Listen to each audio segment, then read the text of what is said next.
साथियों नमस्कार।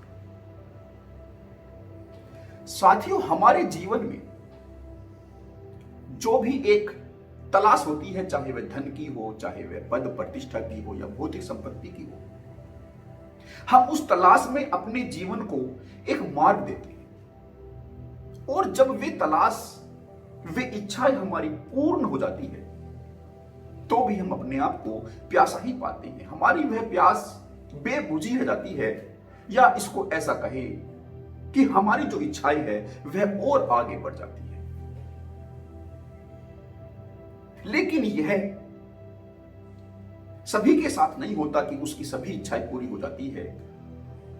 जिनकी इच्छाएं पूरी नहीं होती, वे तो अपने इस जीवन को उन इच्छाओं की पूर्ति में ही लगा कर रखते हैं और ऐसा मानते हैं कि उनकी ये इच्छाएं पूरी नहीं हुई हैं, इसलिए वे प्यासे रह गए हैं।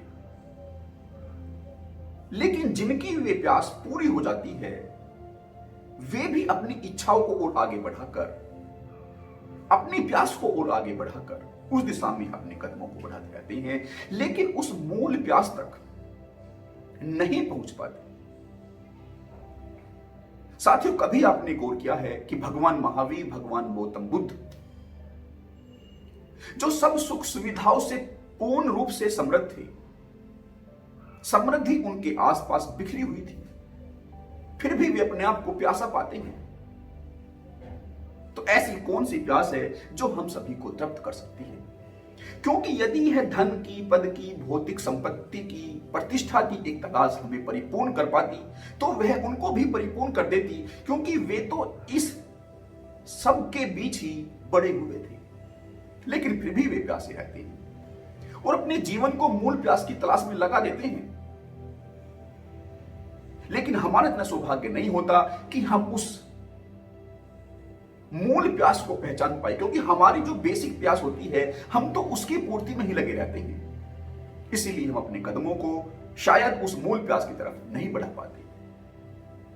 लेकिन ये जो मूल प्यास है, ये एक उस प्यास की तरफ एक इशारा अवश्य कर देती है, जो हम सभी की एक सबसे अनिवार्य प्यास होती है। क्योंकि यदि ये भौतिक सुख संपदा हमारी प्यास होती, तो हम एक उस स्टेटस को अचीव कर लेने के बाद जितनी हमारे अंदर बेचैनी पहले होती है, वह बेचैनी कम से कम थोड़ी कम तो हो गई होती, लेकिन हमारी वह बेचैनी और आगे बढ़ जाती है। हमारा जो डर होता है, जो पहले इस लेवल पर होता है, और जब हम अपने उस स्टेटस को प्राप्त कर लेते हैं, तो वह डर इस लेवल पर हो जाता है। हमारे अंदर का जो डर है वह और बढ़ता जाता है, शायद उन सुख सुविधाओं को खो देने का।